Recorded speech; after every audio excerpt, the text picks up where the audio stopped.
اور جو اپنے رب کے سامنے کھڑے ہونے سے ڈرا اس کے لیے باغات ہیں جن میں وہ اپنی پاکیزہ اور خوبصورت بیویوں کے ساتھ عیش اڑاتا ہوگا۔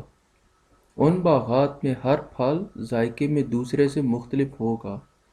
اے ایمان والو، حرام خوری چھوڑ دو، پرندوں کا بھونا ہوا تازہ گوشت کھانے کو ملے گا۔ اے ایمان والو، حرام خوری چھوڑ دو، ٹھنڈے اور ابلتے چشموں سے لطف اندوز ہوں گے۔ اے ایمان والو، حرام خوری چھوڑ دو، ٹھنڈے سایوں میں وہ حوریں ان کے پاس ہوں گی۔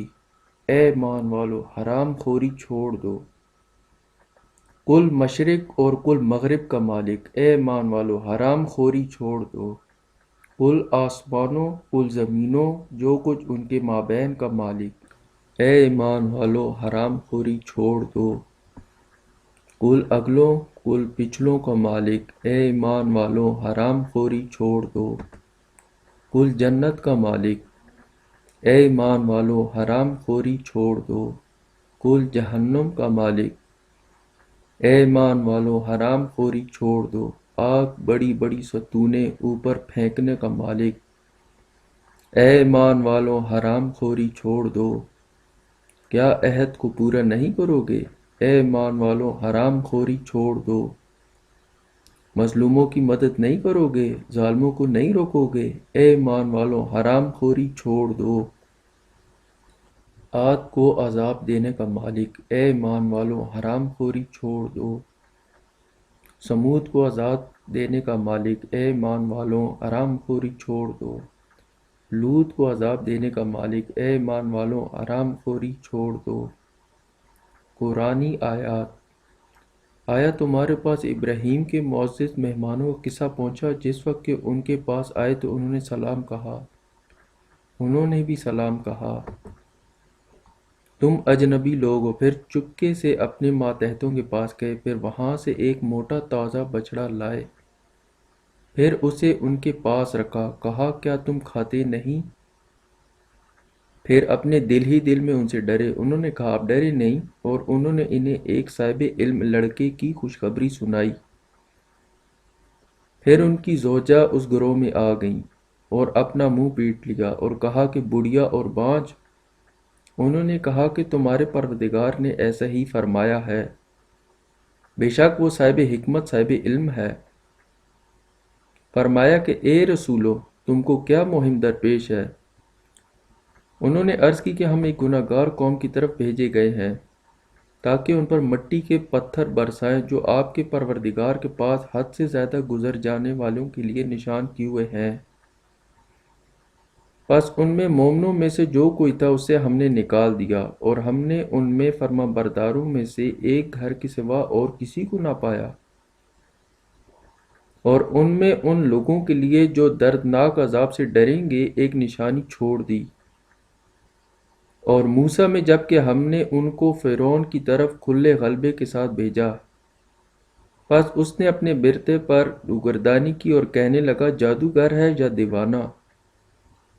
پھر ہم نے اس کو اور اس لشکر کو دھر پکڑا اور ان سب کو سمندر میں ڈال دیے، جس حال میں کہ وہ اپنے ہی آپ کو برا کہتا تھا۔ اور قوم عاد میں جب کہ ہم نے ان پر ایک منحوس آندھی بھیجی کہ جس چیز پر وہ پہنچی تھی اس کو چورا کیے بغیر نہ چھوڑتی تھی۔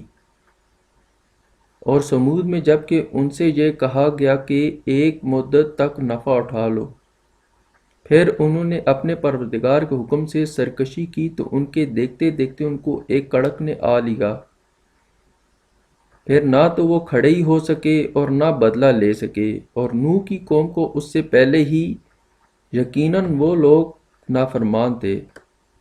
سورہ الذریات آیت 24 تا 46۔ جب کہ سورج کی روشنی لپیٹ دی جائے گی اور جب کہ تاروں کی روشنی جاتی رہے گی اور جب کہ پہاڑ چلائے جائیں گے اور جب کہ گیابن اونٹنیاں بیکار ہو جائیں گی اور جب کہ جانور جمع کیے جائیں گے اور جب کہ دریاؤں میں آگ لگ جائے گی اور جب کہ نیک و بد نفسوں کے جوڑے ملائے جائیں گے اور جب کہ زندہ دفن کی ہوئی سے سوال کیا جائے گا کہ وہ کس گناہ پر ماری گئی تھی، اور جب کہ نامہ اعمال پھیلائے جائیں گے، اور جب کہ آسمان کھینچ لیا جائے گا، اور جب کہ دوزخ بھڑکائی جائے گی، اور جب کہ جنت قریب کر دی جائے گی، تو ہر نفس جان لے گا کہ وہ کیا لے کر آیا ہے۔ تو قسم ہے مجھ کو چھپنے اور چلنے والوں اور پھر چھپنے والوں کی، اور رات کی جب کہ وہ خوب تاریک ہو جائے، اور صبح کی جب کہ روشن ہو جائے۔ بے شک یہ ایک معزز قوت والے رسول کی زبانی آیا ہے، جو صاحب عرش کے ہاں رتبے والا سردار و امین ہے، اور تمہارا ساتھی دیوانہ نہیں ہے۔ اور یقیناً انہوں نے اس کو آسمان کے کنارے کھلم کھلا دیکھا ہے، اور وہ غیب کی باتوں کے بارے میں بخیل نہیں ہے، اور نہ یہ شیطان ملعون کا قول ہے۔ تم پھر کدھر بہکے جاتے ہو؟